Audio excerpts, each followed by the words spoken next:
Hello, evil minions. It is I, your mean and evil overlord. Hello, it is still Friday, April 24th, and this will be part 4 of our 5-part series on the 5 causes of the Spanish-American War. Bringing you part 4 today. We'll be publishing 2 parts today. I encourage you. They're both pretty short, so go ahead and get these knocked out. If you have been following along with your guided notes sheet that I uploaded, you should be able to be filling in these answers from what you are seeing on the screen here. I know I've gotten a number of messages from people saying, hey, I don't see this answer, I don't see that answer. And what you're doing is you are just looking at the PowerPoint as it is uploaded. You're not actually running the PowerPoint. There are a lot of graphics that move in and out. So if you're not actually running the PowerPoint, if you're just looking at the slides, you're going to be missing things. So either run that PowerPoint yourself, click by click and see these images move in and off the screen, or watch what we're doing here and get your answers from that. So I'm bringing this to you live from the Green and Gold Studios, and it is like 1,000 degrees in here because, 81.9 degrees in here because it's, I just checked with Alexa a minute ago, it's 91 degrees outside. And I'm not quite ready to turn on my air conditioning quite yet. I may have to next week, but I'm pushing it back as far as possible. If I could make it to May, that would make me a happy guy. But let's get into part 4 of our lesson, shall we? This is nationalism, or as we informally call it, war fever. We've talked about Cuban Revolution. We have talked about the yellow journalism. And you may not have seen it yet, but I just uploaded the part 3, which is the Delhomme letter. So let's go ahead and get into part 4. All right, so nationalism or war fever. How'd you like that? Was that cool? Should I do that more? I thought that was pretty cool. Anyway, all right. So nationalism or war fever.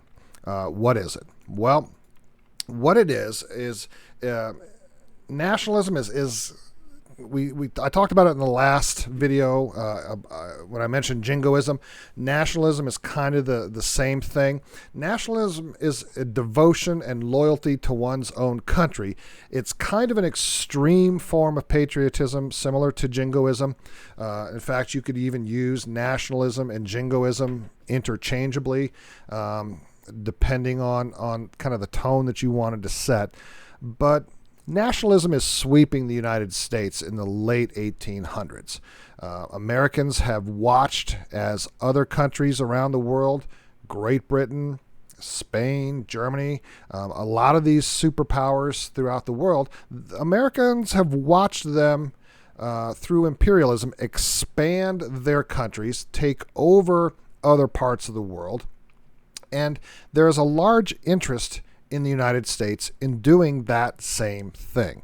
Nationalism is taking hold, and there are a lot of people going, hey, if England can go and take over some of these primitive countries and bring them all the culture and stuff and get all those resources like we talked about in the imperialism video, why not us? America's the greatest country in the world. We can do this too. We can go out and do all these things. Why not us? And so the expansionists wanted this new territory. They're seeing all the imperialism going on in the world, and they want to be a part of it. And that expansion fever was pushed by a couple of agendas. One, you had this group of people who very simply were like, hey, we want to expand. We want more territory. Great Britain is doing it. We are just as powerful as they are. Or so many thought. And we want to expand too. And then there was the business aspect. And we discussed this during imperialism. And this particular topic is very intertwined with that. U.S. businesses wanted new markets. They wanted more customers. And the way the system works, if you're a company, you make money by selling your product, and you sell as much product as you can, and ultimately you want as many customers as possible buying your product. And So at some point in the United States, if you don't expand, you run out of customers. You simply just run out of people who can buy your product. You reach this kind of leveling off plateau, and you need new customers. And so this push to expand the United States was driven by a couple of different factions within the United States, and that movement was growing. And that is unfortunate for Spain, because Spain is seen as easily defeated. Spain was not seen necessarily as a superpower along the lines of, say, Great Britain. The United States absolutely did not want to pick a fight with Great Britain, because Great Britain was probably the most powerful nation on the planet during this time. But Spain couldn't make that same argument. So as the United States is looking around, looking for, well, what can we do? Well, lo and behold, you have this Cuban revolution going on right on your doorstep, and Spain isn't necessarily handling that very well, and Spain was seen as weak. Cuba was the biggest target. The United States desperately thought, you know what, if we can defeat Cuba or Spain, then Cuba could be ours. And Cuba is, and I've never been there, by all accounts, a very beautiful island. It is one of the biggest islands in this hemisphere, and it was seen as this is a natural progression of U.S. expansion. We've expanded westward to the Pacific Ocean through Manifest Destiny, and now people are eyeing the South. We can move south into Cuba, and even down into Central America. And we will touch on that later when we, I'll briefly talk about the Panama Canal, but that was seen as a possible expansion route too. And Spain also has colonies that the U.S. wants. Spain has experienced this imperialism expansion. They control colonies at different points in the world, like the Philippines, for example. And the United States says, hey, if we can defeat Spain, not only can we get Cuba, but we can get some of these other colonies that we want too. And yeah, Spain is the low-hanging fruit. We can pluck that pretty easily and reap the benefits of it. So that was what kind of got the U.S. eyeballing Spain. So let's look at this situation as if we were an imperialist or an expansionist during the 1890s. If you look at the question, if the U.S. defeats Spain in a war, what do we get from that? Well,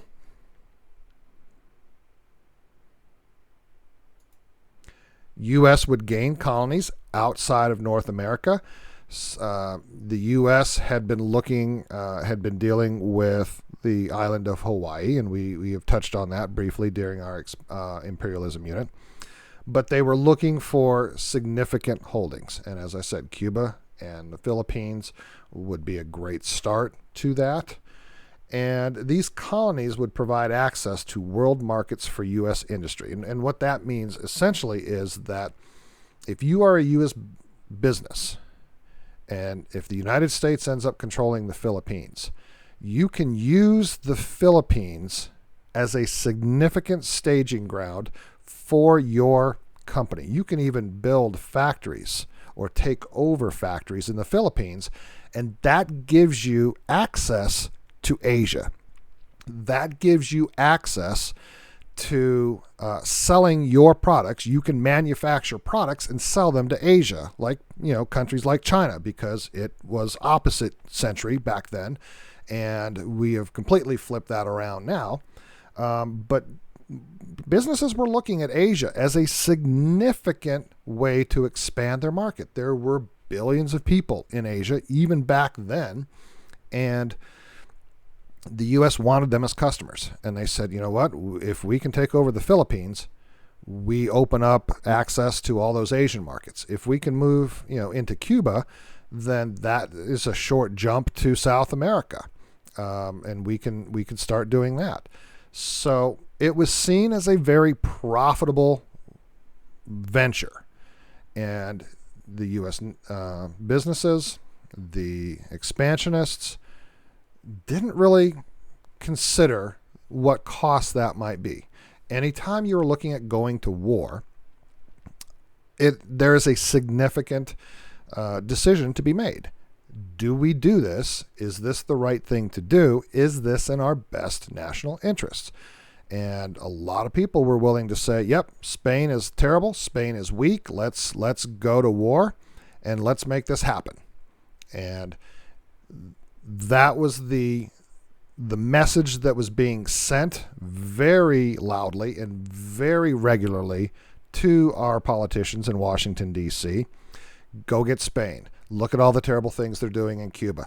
You've got to do something about this, President McKinley. You have got to go and take care of this problem, which led to the DeLome letter I talked about earlier, and which pushed us closer to war with Spain.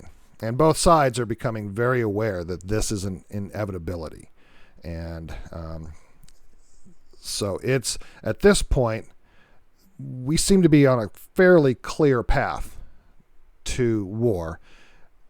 But is there going to be enough? Is there going to be something that actually pushes us into war?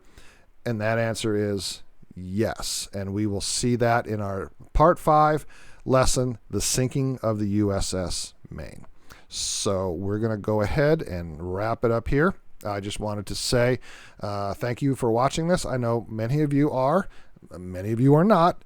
But for those of you that are taking the time to learn this, I really do appreciate it.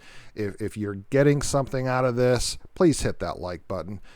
It does really help a lot. It keeps me motivated to do this. There are some days I'm just, like I said, teaching to this webcam and, not really getting much feedback. So if you've watched through this long, please drop a like, please drop a comment, please let me know that I'm not wasting my time here, that you're actually getting something from this. It does help a lot. I do appreciate it. So I'm going to sign out. Take care, and I will see you in Part 5, probably tomorrow. Peace.